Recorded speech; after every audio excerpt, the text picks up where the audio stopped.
to you all because whenever I get near a microphone, my voice gets even posher than it already is. It's quite extraordinary. I mean, if you think about it, growing up posh is quite a shy thing. Your education is private, your healthcare is private, your banking is private, but then suddenly, just before you leave home, your parents are like, oh, here's your accent from the BBC cycle 1945 to talk to strangers with. I am quite posh, also quite gay, which was a surprise to a lot of people, myself included, because I didn't find out I was gay through anything revolting like self-awareness, but rather because my bank manager decided to tell me.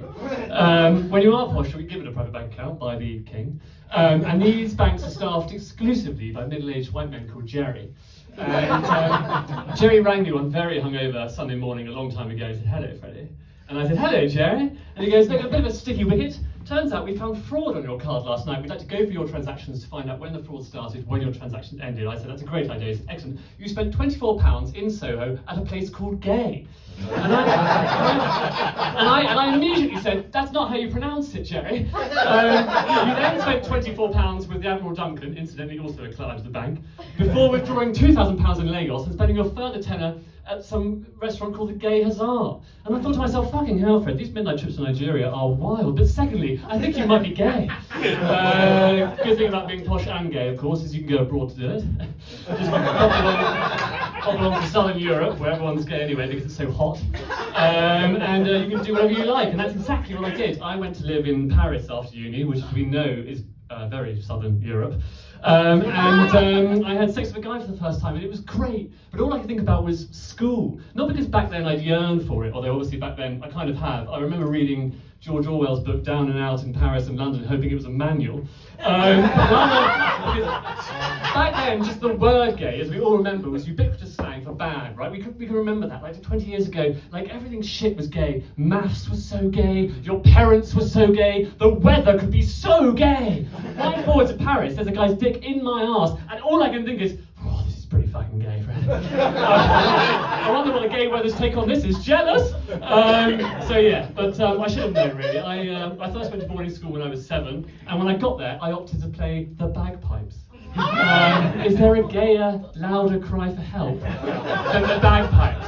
You're blowing one end, fingering the other, and there's a sap in between. I did really like it. I liked my school. I liked it for two main reasons. I liked it because my parents chose it because it was close and rural. What is the fucking point of a close boarding school? Your parents don't love you, but they don't want to be too inconvenienced by that. And rural, your parents don't love you, but these ferrets, they might. I did quite like it. I liked it for two main reasons my school. Firstly, the uniforms were pink, which was tremendous. And secondly, we had fucking hovercraft to drive in our spare time. 2 pet hovercraft. It was so great. It was so camp in our little pink uniforms. It was like Thunderbirds, but with real paedophiles. I did, and I was able to go there, and I was able to do all of my schooling life because my grandmother very sweetly paid the fees. She was an extraordinary woman, my grandmother. She had 2 main hobbies: kleptomania, even though she had everything and lived in a fucking castle, and killing animals.